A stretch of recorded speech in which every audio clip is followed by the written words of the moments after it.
మర్చిపోయేటువంటి దేవుడు కాదు. మేమే నిన్ను మర్చిపోతాం. మా కష్టాలు, మా బాధల్లో నిన్ను దూషిస్తాము. ప్రార్థన చేయకుండా, బైబిల్ చదవకుండా, దేవుని పిల్లలతో కలవకుండా వెళ్ళిపోతాము. నువ్వు నిత్యము ఏకరీతిగా ఉండేవాడవు. ఫిబ్రిల్లో చెప్పినట్టుగా యేసుక్రీస్తు నిన్న నేడు నిరంతరము ఏకరీతిగా ఉన్నాడని. అది నమ్మగలిగిన వారుగా మమ్మల్ని చేయము. మేము అడిగినవి ఇచ్చినప్పుడు నువ్వు మంచి దేవుడవు. మా కోరికలు తీర్చినప్పుడు నువ్వు మమ్మల్ని పట్టించుకోవటం లేదని నీ మీద నింద వేసేటువంటి స్వభావం కలిగిన మనుషులం కాబట్టి క్షమించు. నీ సన్నిధిలోకి రానిచ్చినందుకు వందనములు. నూతన దినం కొరకు కూడా స్తోత్రములు. పరిశుద్ధ దినం కొరకు వందనములు. నీ మాట వినువారుగా చేయం. కేవలం తండ్రి వచ్చి వెళ్ళిపోవడమే కాదు, విధేయత చూపించగలటకు సహాయం దయచి. జీవితంలో మార్చుకోవడానికి ఆసక్తి దయచి. దేవుని మేలు పొందటమే కాదు, శ్రమలు కూడా అనుభవించగలిగినటువంటి భక్తిని నేర్చుకోవడానికి సహాయం దయచి. యేసుక్రీస్తు నామమున అడుగుచున్నాం తండ్రి, ఆమేన్.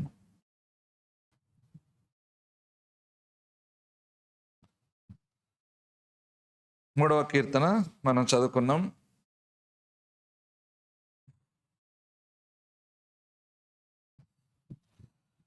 ఇక్కడ 8 వచనముల్లో దావీదు అబ్షాలోము నుండి పారిపోతున్నప్పుడు ప్రాణహాని తప్పించుకుంది. అబ్షాలోం ఎవరు?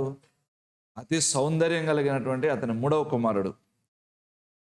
లాంటి వాడు ఎవడు లేడు, అంత హ్యాండ్సమ్ గై. వాడి చెల్లెలు అలాంటిదే, వాళ్ళ అమ్మ కూడా అలాంటి అందగత్తే. అందుకే పడిపోయినాడు దావీదు, నాశనం తెచ్చుకున్నాడు.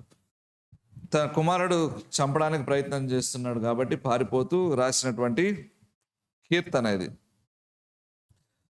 అబ్రహాం లింకన్ అనేటువంటి మాజీ అమెరికన్ ప్రెసిడెంట్ ఒకసారి ఏమన్నాడంటే, నాకున్న పెద్ద పట్టింపు ఏమిటంటే, దేవుడు మన పక్షంగా ఉన్నాడా లేదా అని కాదు, కానీ మనం దేవుని పక్షంగా ఉండాలి. ఆయన రైటో తప్పో నాకు అనవసరం, కానీ దేవుడు ఎప్పుడు రైటే అంటాడు.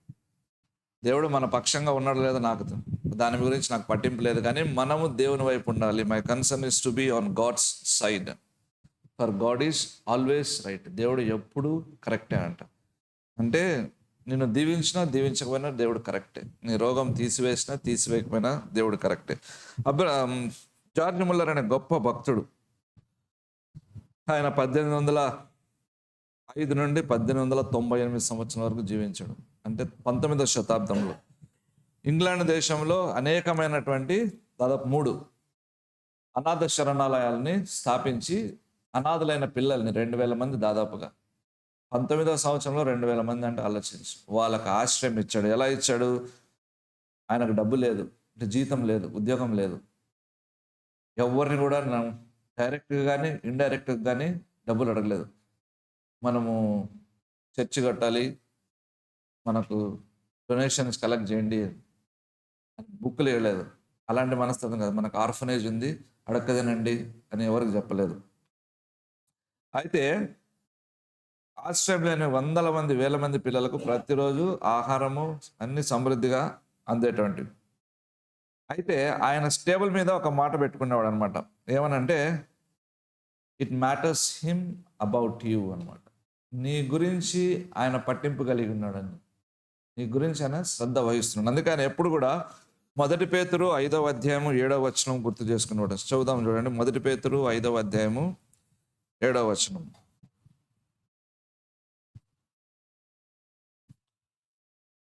ఆయన మిమ్మల్ని గూర్చి చింతించినాడు గనక మీ చింత యావత్తు ఆయన మీద వేయుడి. ఎందుకు ఇది చెప్పాను? దావీదు పారిపోతూ మొదట నిరుత్సాహపడ్డాడు, తర్వాత ధైర్యం తెచ్చుకున్నాడు, తర్వాత జయం చూశాడు. మొదటి 2 వచనాల్లో దావీదు దేవునికి ప్రార్థన చేస్తున్నాడు. 3 నుంచి 5 వచనాల్లో దావీదు ధైర్యం, ఆదరణ పొందాడు, విశ్వాసం పుంజుకొనింది. 6, 8 వచనాల్లో అతనికి ధైర్యం వచ్చేసింది, దేవుడి మీద నిరీక్షణ వచ్చింది. Cry, comfort and courage of David. 3వ అధ్యాయం 3వ కీర్తన 1, 2 వచనములు. కీర్తనను అధ్యాయం అనకూడదు, కీర్తన అది. యెహోవా నన్ను బాధించువారు ఎంతో విస్తరించున్నారు, నా మీదకి లేచువారు అనేకులు. దేవుని వలన అతనికి రక్షణ ఏమీ దొరకదని నన్ను గురించి చెప్పువారు అనేకులు. దావీదు తన శత్రువుల గురించి మాట్లాడుతున్నాడు. ఫస్ట్ కొద్దిగా ఉన్నారు అబ్షాలోము తన కుమారుడు పక్షంగా, తర్వాత వేలలో అందరూ ఇశ్రాయేల్ దేశం అంతా అబ్షాలోమును ఫాలో అవటం మొదలుపెట్టింది. అందుకే నా విస్తరించినారు నన్ను బాధించువారు అన్నాడు.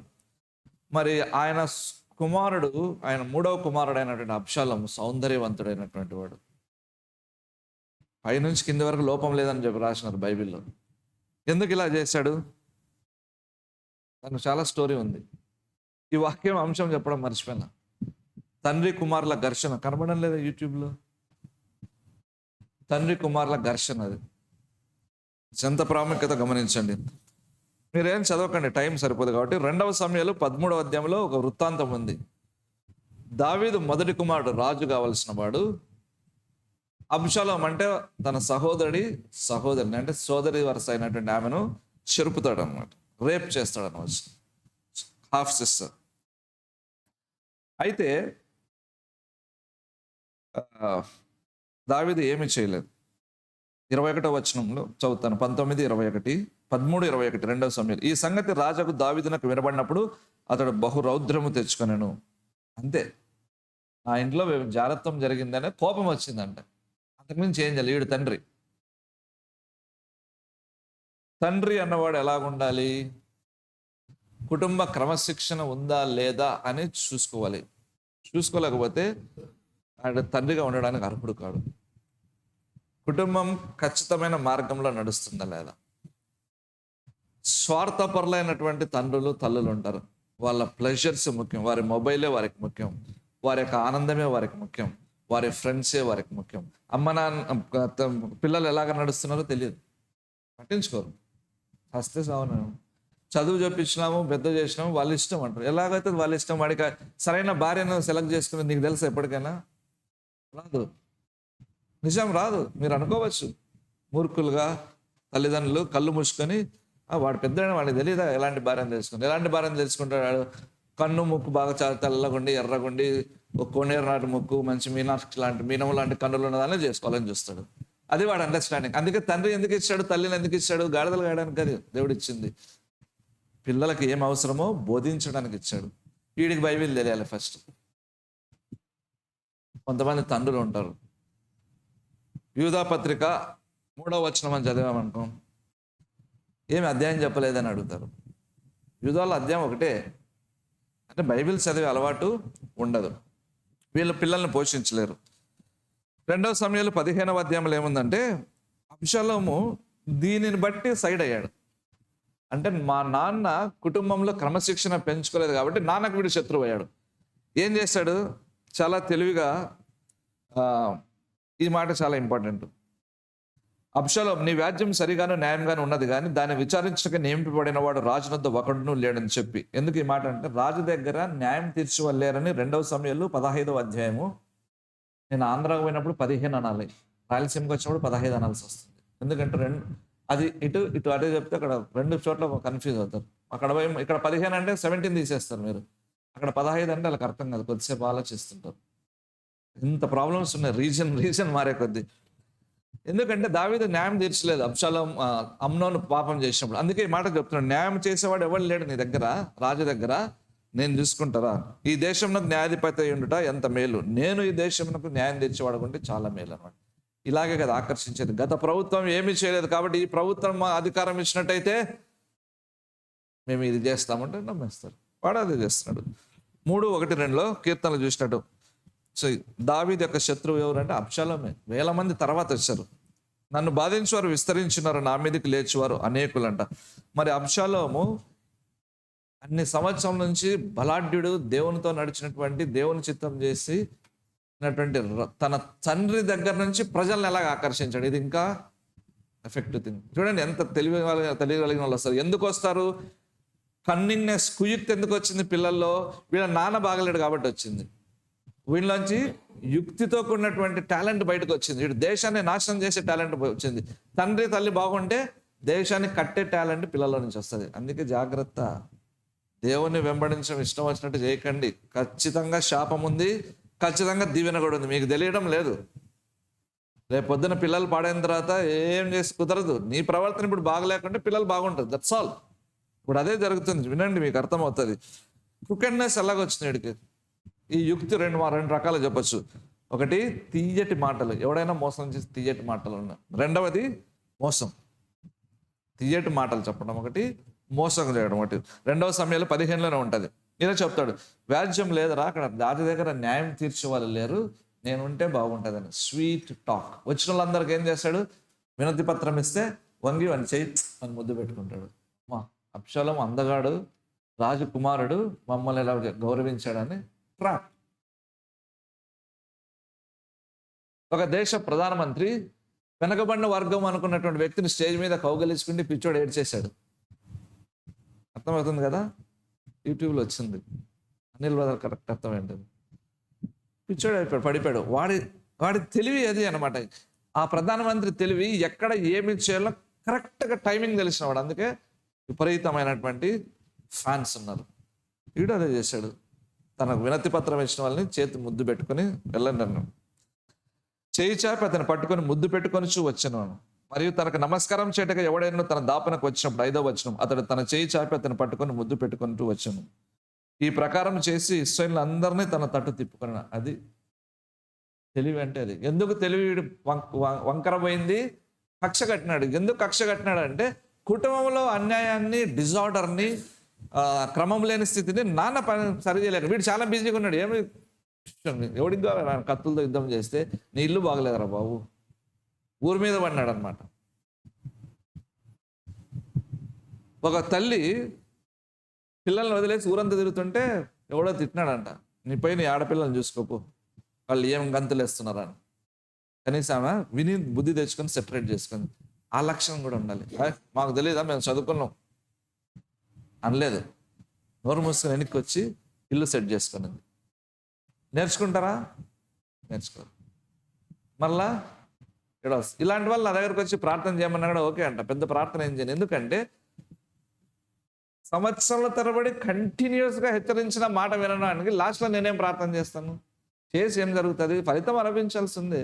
సమస్య తీరుతుంది కానీ ఫలితం అనుభవించాల్సిందే. అందుకే ఇప్పుడే మొదటిసారే బాగుపడాల్సి, మొదటిసారి 2 సార్లు దెబ్బతిన్న తర్వాత సెట్ అవ్వాల్సి ఉంటుంది. కాబట్టి మోసం ఎలాగుంది? 15వ అధ్యాయము 2వ సమయంలో 10-11. 11 చాలా ఇంపార్టెంట్. విందునకు పిలువబడి ఉండి 200 మంది యెరూషలేములో నుండి అబ్షాలోముతో కూడా బయలుదేరి ఉండ్రి. వీరు ఏమీ తెలియక యథార్థమైన మనసుతో వెళ్ళి ఉండరంట. విందుకు పిలిచాడు, ఎందుకు? కుట్ర చేయడానికి. కానీ వచ్చిన 200 మందికి ఏం జరుగుతుందో తెలియదు. ఒకసారి మావాడు చెప్తున్నాడు, బెనర్జీ చెప్తున్నాడు, గొడవ చూడడానికి పోయినారంట. పోయిన తర్వాత పిలుచుకుపోయినాడు, ఎవడి వీనికి కూడా చెప్పలేదు, వీని క్లోజ్ ఫ్రెండ్. పక్కన గొడవ చేసి కత్తి తీసి పొడిచేసినాడంట. గుంపంతా ఎందుకు మాట్లాడడానికి పోయినాం అనుకున్నారు, కానీ యాక్చువల్ ఆయన పొడవడానికి పోయినారు. పొడవడానికి అంత జనం ఉంటే భయపడతారు కదా అని. వాడు పొడిచేంత వరకు తెలియదురా మాకు. ఇది కూడా అంతే. ఏమీ తెలియక యథార్థమైన మనసుతో వెళ్ళినారు. మోసం చేసే వాళ్ళ ఎప్పుడు కూడా తమ ప్లాన్స్ చెప్పరు, మీకు తెలుసు, గుట్టుకుంటారు అన్నమాట. అందుకే గుట్టు ఎక్కువగా చేసే వాళ్ళని విషయంలో జాగ్రత్తగా ఉండండి. యథార్థంగా మాట్లాడండి. ఇది చేసావంటే అవును ఇది చేసాను, ఇది చేయాలనుకుంటున్నాను, నష్టం ఏముంది? మనకు ఎక్కడెక్కడ నో చెప్పడం తెలిస్తే యథార్థంగా మాట్లాడడం మనకు ఇష్టం అవుతుంది. నో చెప్పడానికి మొహమాటము, భయము, హర్ట్ అవుతారేమో. ఏం హర్ట్ అవ్వరు. ఓకే వీళ్ళ మనస్తత్వం ఇలాగా, ఓకే ఇది చేయకూడదు అని మనం రిసీవ్ చేసుకుంటాం. ఆ నో చెప్పడం తెలియకపోవడాన్ని బట్టే ఇక్కడ ఎక్కువ మోసం ఉంది. వస్తారంటే ఖచ్చితంగా వస్తాం. మీరే ఇంటికి వచ్చి పిలిచినారు, మేము రాలేమండి, ఫంక్షన్ ఉంది, మేము రాలేమండి, మాకు ఇంట్రెస్ట్ లేదు, తేలిపోతుంది. మీరు మంచోళ్ళు అవుతారు అలా చెప్తే. అలాగని చెప్పి ఆశీర్వాదం కూడా పోగొట్టుకోకండి, ప్రభా బిజీగా ఉన్నా అని చెప్పి. అర్థమవుతుందా? కొంచెం తారతమ్యం తెలియాల్సి ఉంటుంది. కాబట్టి అందుకే దావీదు ఈ కీర్తనలు అంటున్నాడు, శత్రువులు అనేకమైన విస్తరించున్నారంట. ఎందుకు? అబ్షాలోము అందరిని తన వైపు తిప్పుకున్నాడు.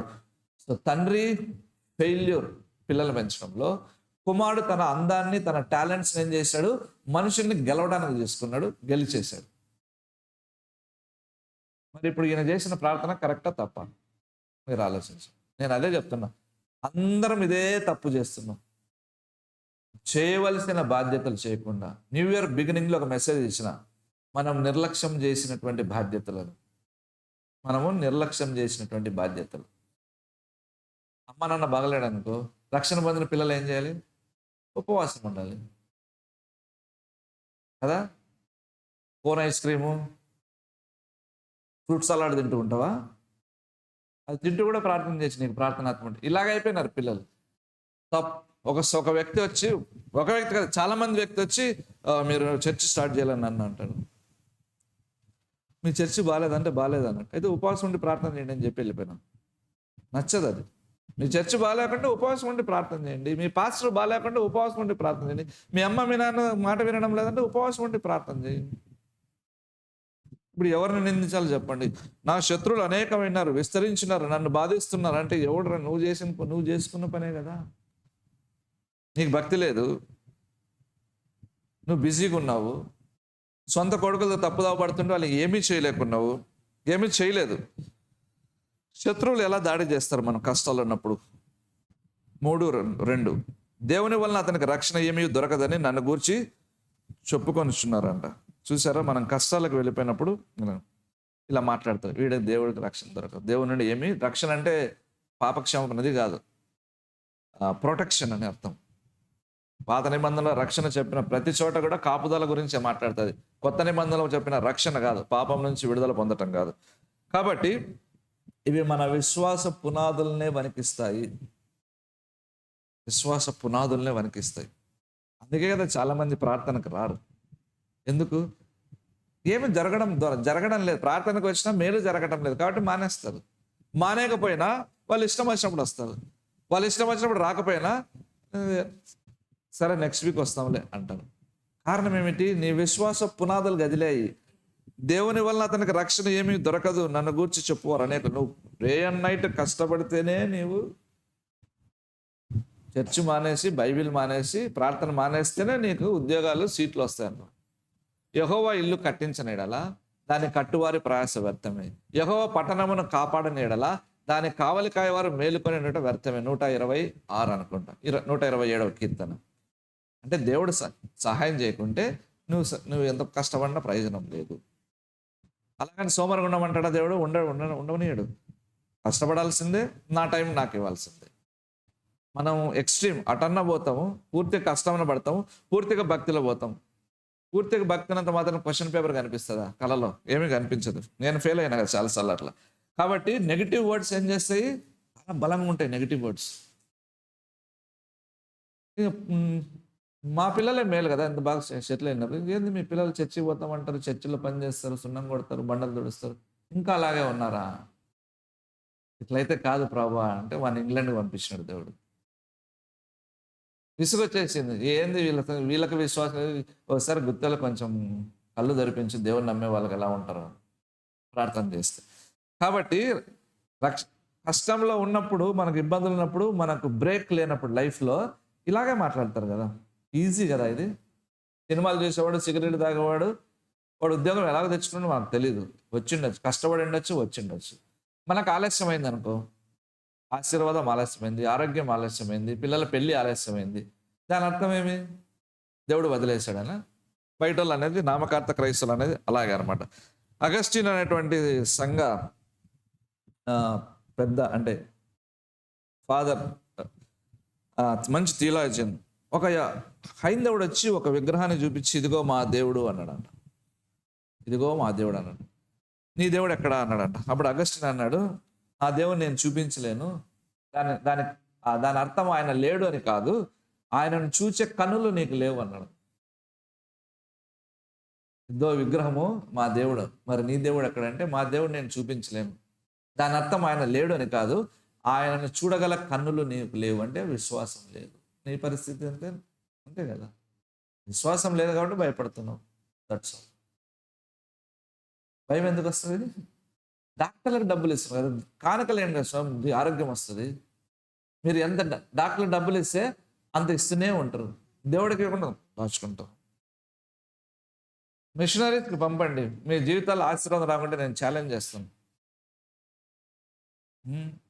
స్పెషలిస్ట్కి ఒక డబ్బు ఇస్తాడు, ఫస్ట్ ఎంబీబీఎస్ డాక్టర్, దాని తర్వాత ఇంకో స్పెషలిస్ట్ దగ్గర పోతారు, ఇంకో పెద్ద హాస్పిటల్ పోతారు, ఇస్తూనే వెళ్తావు. వీడు 5 టెస్టులు రాసింటాడు, అది నాకు తెలీదు, ఇది ఇక్కడ ఈ టెస్టులు చేసి వీడికి ఇంకో 5 రాస్తాడు. సూపర్ స్పెషల్ తీసుకుంటే వాడు ఇంకొక అదే టెస్టులు మళ్ళీ వాడు తీసుకోమంటాడు. సో అన్నిటికీ డబ్బులు పెట్టుకుంటూనే పోతున్నావు. ఎందుకు? నీకు దేవుని చూసే విశ్వాసం కలిగిన కన్నులు లేవు కాబట్టి. ప్రజలు ఎప్పుడు చెప్పారు దావీదుకి ఈ విషయము? అరే వీడికి రక్షణ లేదు, దేవుడు సహాయం చేయలేదని తన కుమారుడు తరిమేసిన తర్వాత, కుమారునికి భయపడి పారిపోయిన తర్వాత అన్ని రాజ్యం పోగొట్టుకొని అలాగా కొండలు ఈ వాగులు పట్టుకొని వెళ్ళిపోతున్నాడు.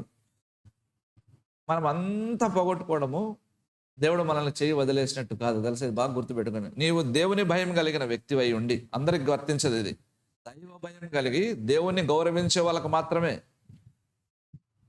నన్ని నష్టపోయినంత మాత్రాన దేవుడు నేను చేయి వదిలేశాడు అన్నది కాదు, వదిలేడు చేయడు దేవుడు. అందుకే అగస్టిన్ అనేటువంటి భక్తుడు అన్నాడు కదా, ఆయనను చూసే కన్నులు నీకు లేవు అన్నాడు. నీ శారీరక నేత్రములతో నీవు పరిస్థితులు మాత్రమే చూస్తున్నావు. ఒక ఆమెన ఐసీయూలో పెట్టారు, పల్స్ పడిపోతా ఉంది, తీస్తే చచ్చిపోతుంది అంటున్నారు. అని చెప్పిన నేను, నాకు కూడా భయం వేసింది, తీసే చూద్దాం అన్న. తీసిన టక్ అని పల్స్ మాయమైపోయింది, చూపించడం లేదు. అది ఏమన్నా అయితే నన్ను దన్నది వేరు. గద్దించి ప్రార్థన చేసిన తర్వాత మళ్ళీ 95కి వెళ్ళిపోయింది అది పల్స్. వీళ్ళకి విశ్వాస నేత్రములు లేవు, నాకున్నాయి. That's all. అదే జరిగింది. నేను చెప్పిన మాట వినలేదు, చనిపోయింది ఆమె. ఎందుకంటే ఆమెకు చేతపడి చేశారు. పరిస్థితుల్లో మందు ఇచ్చినా చచ్చిపోతుంది, మందు తీసేసినా చచ్చిపోతుంది. అలాంటప్పుడు దేవుని నమ్మడం మేలు కదా. చేస్తావో బ్రతకో, లేదు ఒప్పుకోరు. డాక్టర్ ఈజ్ గ్రేట్ అండి, ఏం చేయగలడు డాక్టర్? దయ్యం పట్టించినట్టు స్త్రీని డాక్టర్ ఏం చేయగలడు? అది మాకు అర్థమవుతుంది, వాళ్ళకి ఎందుకు అర్థమవుతుంది? కాబట్టి ఆయన ఉన్నాడు, నేను చూపించలేను. కారణం, నీకు విశ్వాస కన్నులు లేవు ఆయన చూడడానికి. నువ్వు చూసేదంతా పరిస్థితులే, నీ చుట్టుపక్కల అమ్మలక్కలు, కొలీగ్స్ చెప్పే మాటలే. వాళ్ళకి లేవు నేత్రం, వాళ్ళ దేవుని చూడలేరు. తర్వాత శత్రువుల్లో ఒకడు ఎవడంటే షిమి అనేవాడు. ఏమన్నాడు తెలుసా వాడు? 16:7-8 2 సమయాలు. చీపో నీవేళ వలనని నీవు వెళ్ళగొట్టిన సౌలు ఇంటి వారి హత్యను యెహోవా నీ మీదకి రప్పించి, యెహోవా నీ కుమారుడైన అబ్షాలోము చేతికి రాజ్యం అప్పగించినాడు. నీవు నరహంతకుడు గనకనే నీ మోసంలో చిక్కుబడి ఉన్నావు అని చెప్పి రాజును చెప్పించాడంట. అది కూడా అంటాడు, శత్రువులు ఎక్కువైనారు, శపిస్తున్నారు నన్ను. 2 సమయాలు 16:7. ఇదంతా బ్యాక్గ్రౌండ్. ఈ 3వ కీర్తనకి ఇదంతా బ్యాక్గ్రౌండ్. కాబట్టి ఇంత జరిగితే ఇప్పుడు ఇంపార్టెంట్ పాయింట్కి వస్తాం. కారణం ఏమిటి? సరైన వివాహం చేసుకోకపోవడం కారణం. నమ్ముతారా? వివాహము, ఇది marriage is honourable in all. అన్ని విషయంలో ఘనమైనది ఎందుకంటారు తెలుసు? దాని అర్థం తెలియదు. పెళ్లి పత్రిక వస్తారు, ఏమన్నా వాక్యం చెప్పండి, వివాహం అన్ని విషయంలో ఘనమైనది, ఇదంతా మంచిది కావాలంటారు. మంచిది. మార్మన్ బైబిల్ చదువుకో స్వామి, మంచిది దొరుకుతుంది. జెహోవా విట్నెస్ బైబిల్లో మంచిది దొరుకుతుంది. వివాహం అన్ని విషయంలో ఘనమైనది ఎందుకు? ఇప్పుడు వినండి, చెప్తాం. Results of failed marriages, wrong marriages. 2 సమయాలు 3వ అధ్యాయము 2, 3, 4, 5. ఇదేం అవసరం లేదు, జస్ట్ 3వ అధ్యాయం 3వ వచనంలో, 3వ వాడైన అబ్షాలోము గెషూరు రాజుకు తల్మై కుమార్తెనకు మయకా వలన పుట్టెను. దావీదు కుమారులు పుట్టాడు. వీడు అబ్షాలోము ఈ పని చేశాడు. అబ్షాలోం ఎందుకు ఈ పని చేశాడంటే వీడి తల్లి విగ్రహారాధికురాలు. చూడండి లింక్ ఎక్కడి నుంచి వస్తుంది. దావీదుకు పుట్టినటువంటి కుమారులు, హెబ్రోన్లో పుట్టిన కుమారులు, అమ్నోను ఫస్ట్ చూడండి, వాడు ఏం చేశాడు? తన చెల్లి వరుస ఆమెను రేప్ చేశాడు కాబట్టి చంపబడ్డాడు. రెండవ వాడు కిలియాబు. వాడు ఏం చేశాడు? కొంతమంది అంటారు వాడు బాగా భక్తి లేని వాడే, త్వరగా చనిపోయి ఉండవచ్చు అంటాడు. సరే, 3వ వాడు అబ్షాలోం మనకి ఇంపార్టెంట్. తన తోటి సహోదరిని చంపేశాడు. తండ్రికి వ్యతిరేకంగా అంతరుద్ధ్యాన్ని స్టార్ట్ చేసేసాడు. దావీదుని చంపడానికి కూడా ప్లాన్ వేసేసాడు. ఈవిడు ఎవడు? మయాకా కుమారుడు. మయాకా ఎవరు? గెరూషీల వంశం చెందినటువంటి. గెరూషీలు ఎవరు? విగ్రహారాధికులు. గెరూషీల మీదకి దాడికి వెళ్ళినప్పుడు దావీదు సౌలు తరుముతున్నప్పుడు వారిని చేసి, ఆ రాజు కుమార్తె చాలా అందగత్తె. మయాకా అందగత్తె కాబట్టి అబ్షాలోం అందగాడు. అబ్షాలోం చెల్లెలు తామర అందగత్తె కాబట్టి ఆమెను పెళ్లి చేసుకున్నాడు. వెనక ముందు ఏమీ ఆలోచించలేదు. అన్యురాల్ని పెళ్లి చేసుకోవచ్చా లేదా? జాగ్రత్తగా ఉండండి. లవ్లు లస్ట్లు చేసి నాన్ క్రిస్టియన్స్, హిందూస్ని, ముస్లింని చేసుకుంటున్నారు. నేను ఖచ్చితంగా ఛాలెంజ్ చేసి చెప్తాను, లేచిపోతావు అంతే. That's all.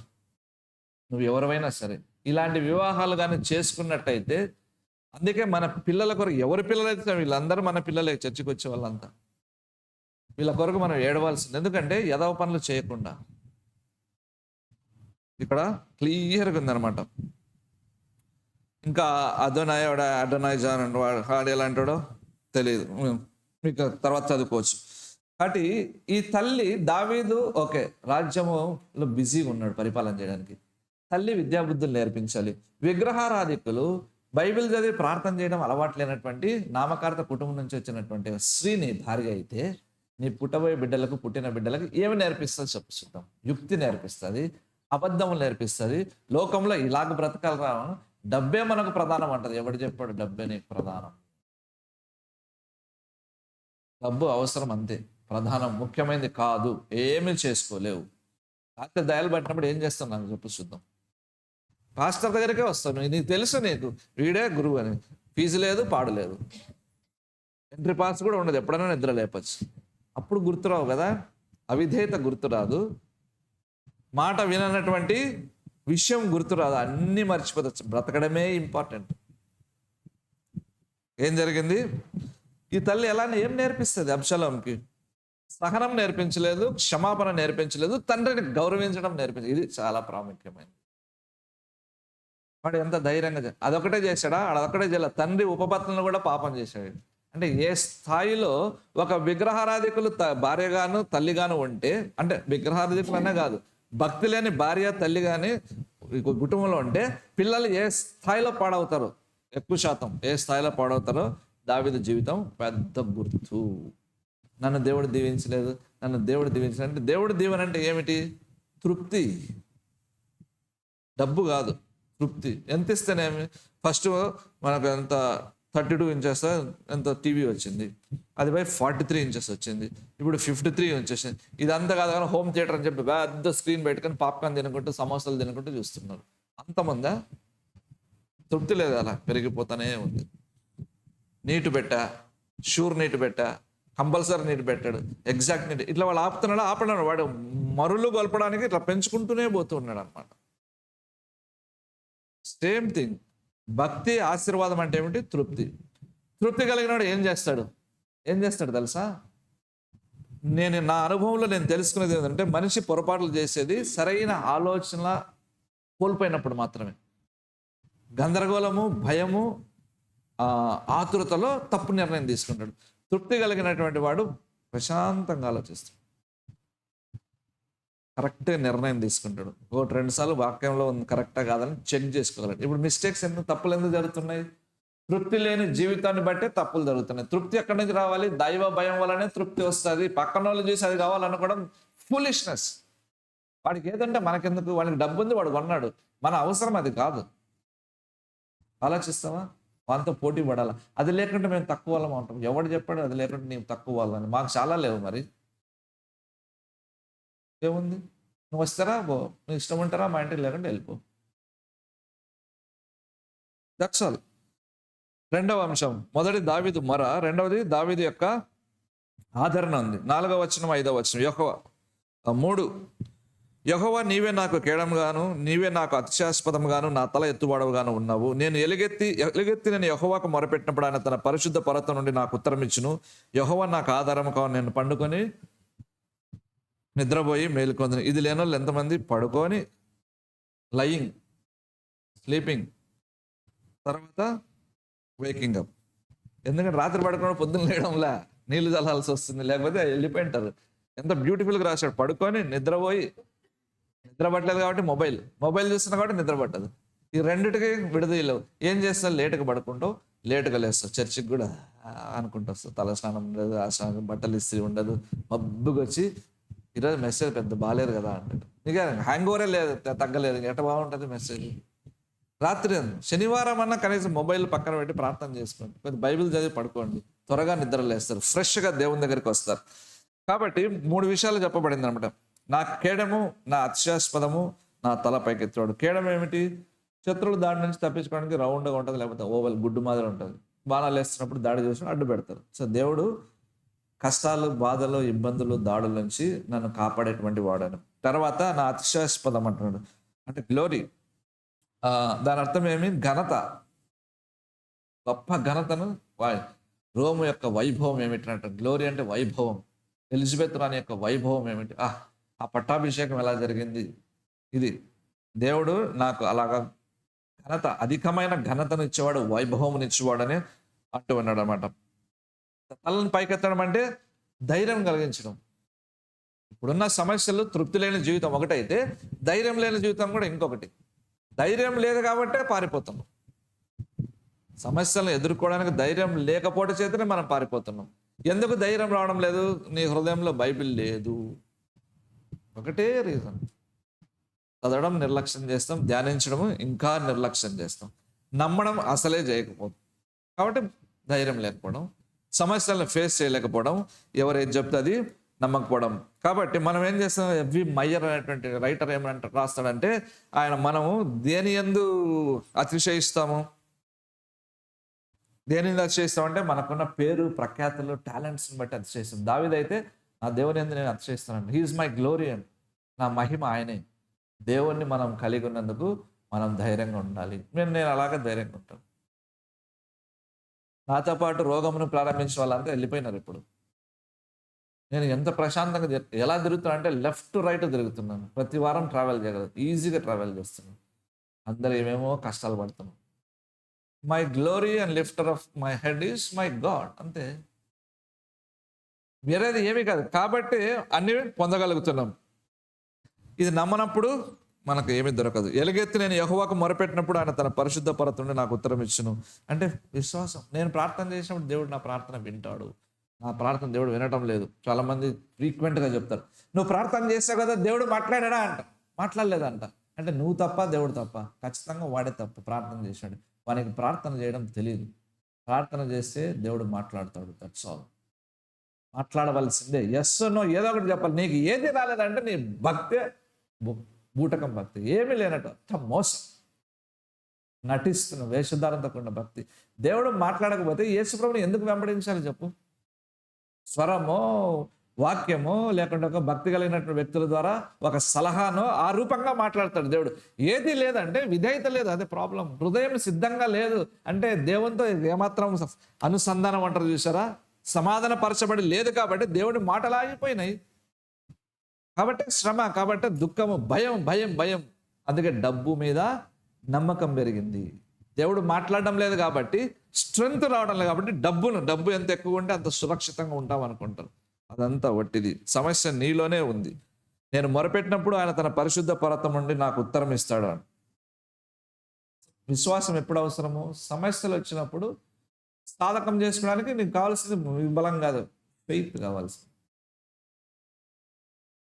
అదే ఆయనకు ఉన్నది. మనిషి స్వభావం ఎలాగంటే, అంటే మనకున్న భ్రష్ట స్వభావం ఎలాంటిదంటే, కష్టం వచ్చినప్పుడు దేవుని వైపు చూసే విశ్వాసం మనకు రాదు. తెలుసా? కష్టాలు అప్పుడు దేవుని వైపు చూడడం, మనం జవాబు ఇచ్చేంత వరకు మాట్లాడడం, శ్రమ భరించడం ఇష్టపడడం, కొద్దిగా ఇబ్బంది భరించడం ఇష్టపడడం, 4 మాటలు పడడం ఇష్టపడడం, లేనిపోని అహం. దేవుడు నాతో మాట్లాడలేదని రోషం అప్పుడు రాదు. ఎవరో ఏదో అన్నారని రోషం వస్తే చాలా మందిని చూశాను నేను. వాళ్ళు ఇలాగన్నారు, మనం ఇచ్చేసేలా, మనకెంత పరా ఇచ్చేసిరావరా, 10 రూపాయలు వడ్డీకి తెచ్చి వాడిని మొహాన్ కొట్టరా అని. దాంట్లో రోషం ఉంది. కానీ నాతో దేవుడు మాట్లాడడం లేదు, నేను ఏం దూరం అయ్యానా, రోషం లేదు. ఇలా ఉన్నారు క్రైస్తవులు. కొన్ని చర్చెస్లో నా భయం ఎలాగైపోతుందంటే, కొన్ని విషయాలు చెప్పడానికి నాకు భయం వేస్తుంది. థియాలజీ బుర్రకెక్కి యేసుప్రభు కార్యాలు అంటే ఏమో చెప్తుంటే వాళ్ళకి ఆశ్చర్యంగా నా మొహం చూస్తున్నాను, నేను తప్పు చెప్తున్నాను అనిపిస్తుంది నాకు. అంత భ్రష్ట స్థితిలోనికి చర్చెస్ వచ్చినాయి. దేవుడు మాట్లాడతాడని చెప్పడం కష్టమైపోతుంది. నేను ఫేస్ చేస్తున్నాను లిటరల్గా. కారణం ఏమిటి? వాళ్ళతో మాట్లాడలేదు, వాళ్ళతో మాట్లాడాడు.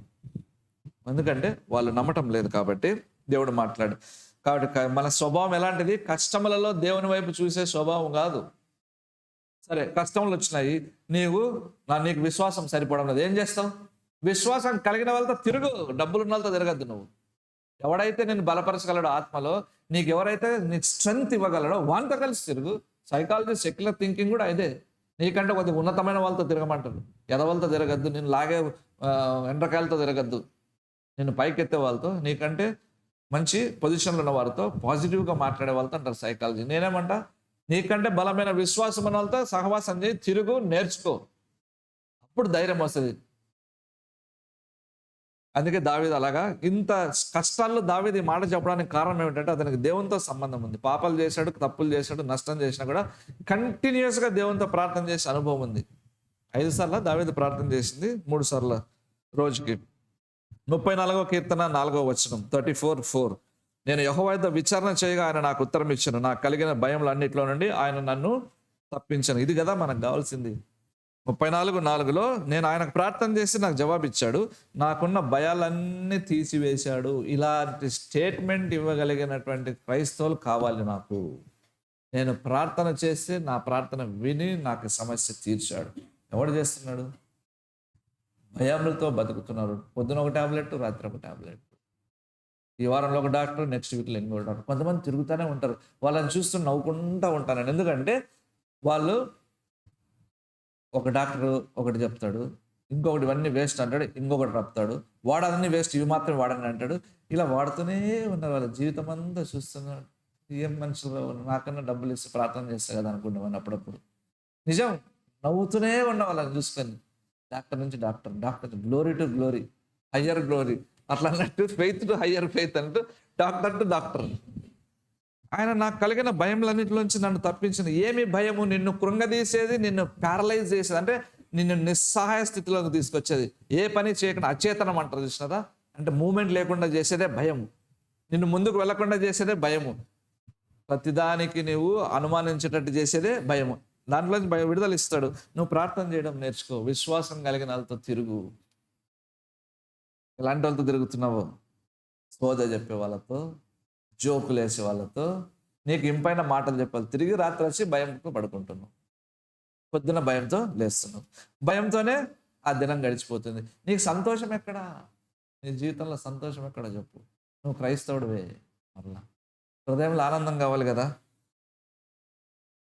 దేవుడు భయం నుంచి విడుదలిస్తాడు. మీలో ఎవరికైనా శ్రమ సంభవించిన అతడు ప్రార్థన చేయవలెను. యాకోబు 5:13 శ్రమ ఉంటే ప్రార్థన చేయమని ఖచ్చితంగా దేవుడే చెప్తున్నాడు. మరి అది చేయకుండా నువ్వు కన్సల్టెన్సీ అంటావు, కౌన్సిలర్ అంటావు. కొన్నిసార్లు మా పిల్లలు బాగాలేనప్పుడు సైకియాట్రిస్ట్ చూపించాలంటే మీ నాయనకు చూపిస్తాం అనుకునేవాడిని, నవ్వుకునేవాడిని నేను.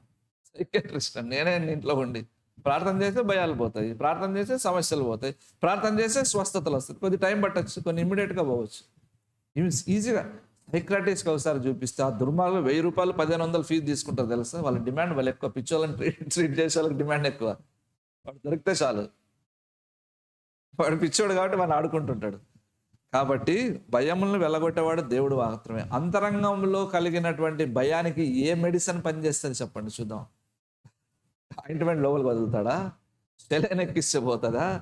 అది స్పిరిట్కి సంబంధించి, అంటే నాన్ ఫిజికల్ ఎంటిటీ, భౌతికమైనది కాదు ఆత్మ అన్నటువంటిది. ఆత్మ అంతే, షేప్ స్ట్రక్చర్ ఎక్కడ ఉంటుంది.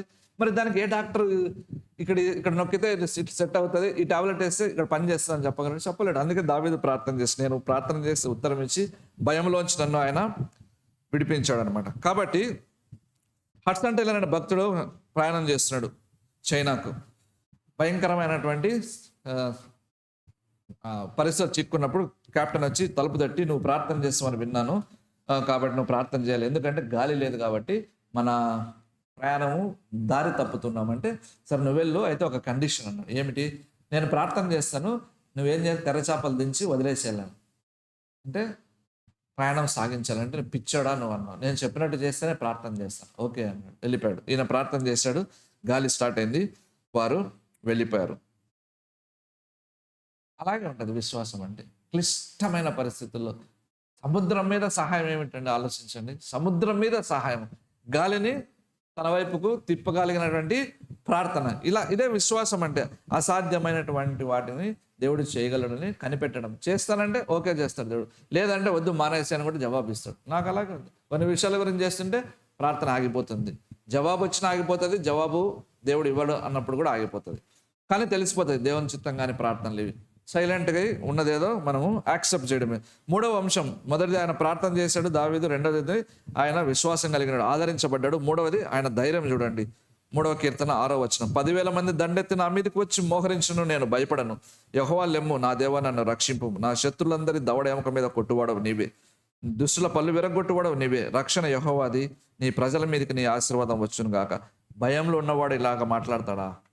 ఎంత ఎంత బలమైన విశ్వాసం అంటే నా భవిష్యత్తు ఉంది అని. భయంలో ఉన్నవాడు, కష్టాలు ఎదుర్కొన్నవాడు, ఓడిపోయినవాడు, నష్టంలో ఉన్నవాడు నాకు మంచి భవిష్యత్తు ఉందని చెప్తా వింటాడా? ఎవడు అని చెప్తాడా? చెప్పడు. ఎవడొస్తే మన బతుకులు బాగుపడతాయి, మనం ఇలా ఉండవలసిందే, ఇన్ని కష్టాలు పడా, ఇన్ని నష్టాలు పడా, ఇంకా నా జీవితం బాగుపడతా ఇది. కానీ ఈయనేమంటున్నాడు?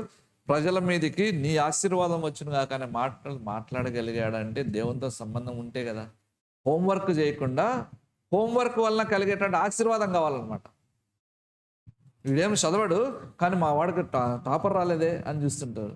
ఎందుకు వస్తాడు? హోంవర్క్ లేదు. సేమ్ థింగ్ నీవు కూడా ఇంట్లో ప్రార్థన చేసి దేవుని సన్నిధిలో కనిపెట్టకుండా వేరే వాళ్ళని దేవుడు దీవిస్తున్నప్పుడు మాకు లేవే అని ఆలోచిస్తున్నాం. ఇలాగే ఉంది పరిస్థితి. నా పిల్లలు బాగలేరే అంటున్నాం. ఒక వ్యక్తి యథార్థంగా ప్రార్థన చేస్తే, నిజం చెప్తా, 5 నిమిషాలు చేస్తాడో 10 నిమిషాలు చేస్తాడో, ధైర్యం పుట్టిస్తాడు దేవుడు. ఆ ప్రార్థన కూడా మనుషులు చేయటం లేదంటే అలా హృదయంలో ఎంత గర్వం ఉండాలి అని. ఎంత గర్వం ఉంటే మీకు అనిపించదు గర్వం అని, కానీ అది గర్వమే. దేవుని ఎదుట తగ్గించుకొనలేనటువంటి ప్రతి వ్యక్తి హృదయంలో ఉండేది గర్వమే. ఏమిటి ప్రభా నిస్సహాయ స్థితి? నీకు గర్వం లేదని ఎలా చెప్తావు? నువ్వు విధేయత చూపిస్తావు. దైవ ఆత్మ సంబంధమైన వాటి విషయాల్లో శ్రద్ధ చూపించడమే నువ్వు దేవుని మాట వింటున్నట్టు. ఇవి కూడా చూస్తాడు నీ ప్రార్థనకు జవాబు ఇచ్చేవాడు. ఆత్మ సంబంధం అంటే నేర్చుకోవడానికి, ప్రార్థనా కూటంలో హాజరయ్యి స్ట్రెంగ్త్ తెచ్చుకోవడానికి ఇష్టం లేదు, కానీ నీవు ప్రార్థన చేసినప్పుడు దేవుడు వినాలి అంటావు. ఎలా సాధ్యమవుతుంది ఇది? వాక్యాన్ని విరుద్ధంగా ప్రవర్తిస్తూ దేవించమని ప్రార్థన చేసినట్టుగా ఉంటుంది. అలాగే దేవుణ్ణి నీవు అర్థం చేసుకున్నప్పుడు బాగా దేవుడు అర్థం కాలేదు. అప్పుడే మనం విశ్వాసం వల్ల మనకు నెమ్మది వస్తుంది. అన్న ప్రార్థన చేసినప్పుడు పిల్లలు పుట్టలేదు, కానీ పిల్లలు పుడతారని చెప్పేసరికి నెమ్మది కలిగి విశ్వాసంతో వెళ్ళిపోయింది. అది రెస్ట్ అంటే. విశ్వాసం భక్తులు చెప్పిన మాట నమ్మటం వల్ల హృదయంలో కలిగినటువంటి ధైర్యం అది. అది ఎక్కడొస్తుంది? దేవుణ్ణి అర్థం చేసుకుంటే. ఏమిటి దేవుణ్ణి అర్థం చేసుకోవడం? ఆయన మంచివాడు, దట్సాలి. ఇంకా వేరేది ఇలాంటి పరిస్థితుల్లో మార్పు ఉండదు అనమాట. కాబట్టి గ్రహించడం అనేటువంటిది విశ్వాసం యొక్క ప్రతిఫలం అంటాడు అగస్టిన్. మరలా గ్రహించడం, దేవుని గురించి అర్థం చేసుకోవటం. దేవుడు మేలే చేస్తాడు, కష్టం ఇచ్చినా మేలే చేస్తాడని అర్థం చేసుకోవడమే విశ్వాసం యొక్క ప్రతిఫలం. అయితే మీరు ఏం చేయాల్సిందంటే అర్థం చేసుకోవడానికి నమ్ము అంటాడు దేవుడు. అర్థం కావాలంటే నమ్ము అంటాడు. ఈ వస్తువు తింటే కదా బాగుంటుందో లేదో తెలిసేది. దేవుడిని అనుభవిస్తేనే ఆయన అర్థమవుతాడు. అనుభవించకుండా దూరంగా ఉండి పరిస్థితులు మారాలి, కష్టాలు మారాలి, కానీ నువ్వు మాత్రం మాట వినవు. నీ స్టైల్ నీదే అనేది. ఎవడన్నా కొత్తగా సినిమా రిలీజ్ అయ్యింది చెప్తున్నాడంటే అక్కడే కూర్చొని టీ తాగి 100 సినిమా అంతా చెప్పించుకొని వస్తావు. ఆ స్టైల్ నీకుంది అంతే తప్ప ఇక్కడ ప్రార్థన కూర్చుందామని ఆశ లేదు. కొంతమంది ప్రజలు, ముగించేస్తాను, కొంతమంది ప్రజలు ఎందుకు దేవుని నమ్మరు? ఒక విషయం ఉంది. ఏమిట్రా అంటే వారు దేవుని వాక్యము, మార్పు లేనటువంటి దేవుని వాక్యాన్ని తమ పరిస్థితుల గుండా చూస్తారంట. అంటే తమ కష్టముల గుండా వాక్యాన్ని చూస్తారు. అంటే సరే దావీదుకు చేశాడు, అప్పుడు వేరు ఇప్పుడు వేరు, అంతే. అది నీ యొక్క కన్నుల ద్వారా దేవుని వాక్యాన్ని నువ్వు చూస్తావు. ఇది మార్పు లేనిది, ఎప్పటికైనా ఒకే రకంగా ఉంటుంది అన్నది మనము మర్చిపోతాం. మార్పు లేనటువంటి దేవుని యొక్క వాక్యం మీద ఆధారపడి మన పరిస్థితులను చూడడం లేకపోయినప్పుడు మనం దేవుని నమ్మము.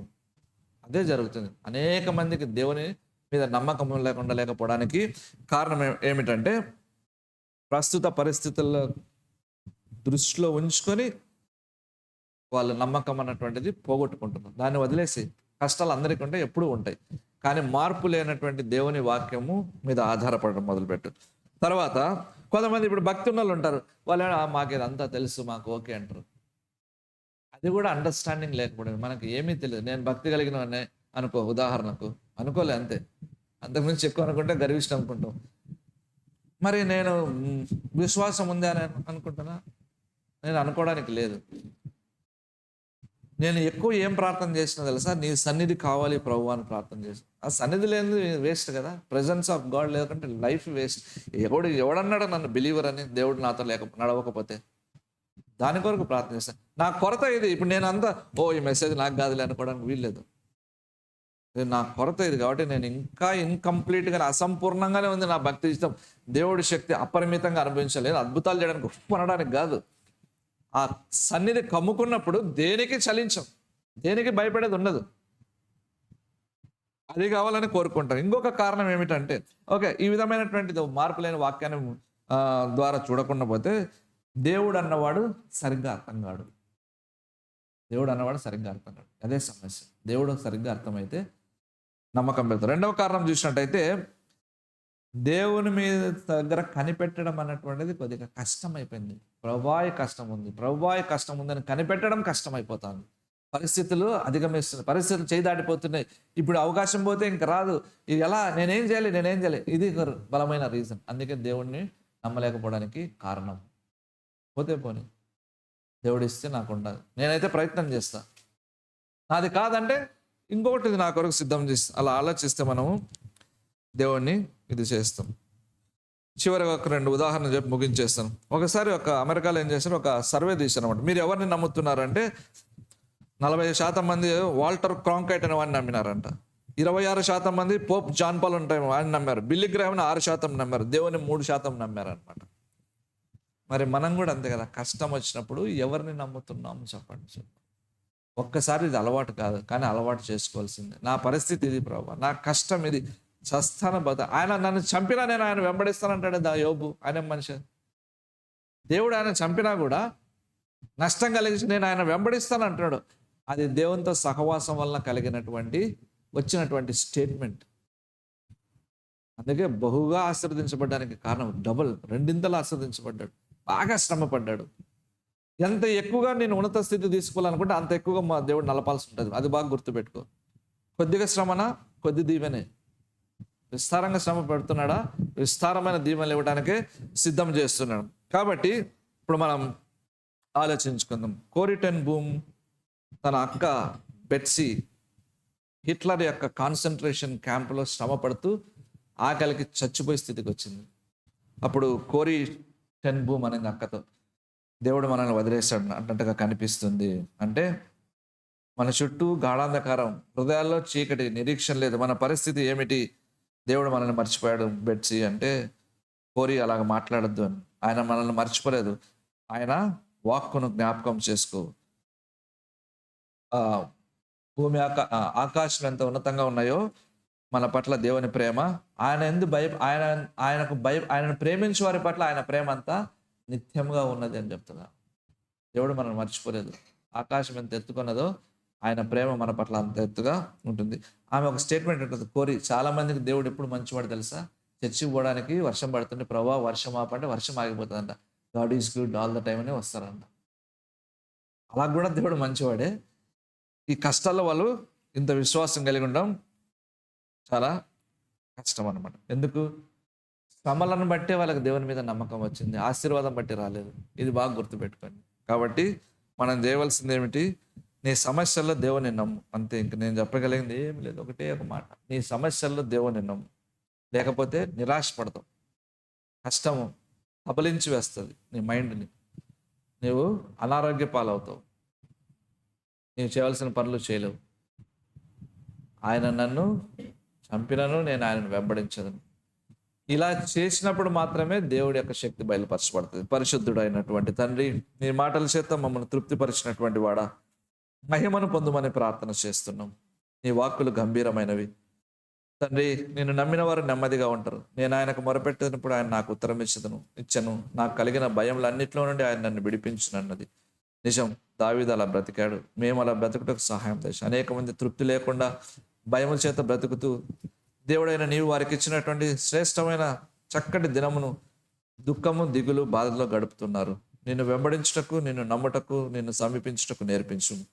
మా హృదయంలో ఆనందం ఉండని, సమస్యలు పారిపోయేవారు కాకుండా సమస్యలను ఎదిరించేవారుగా మమ్మల్ని చేయము.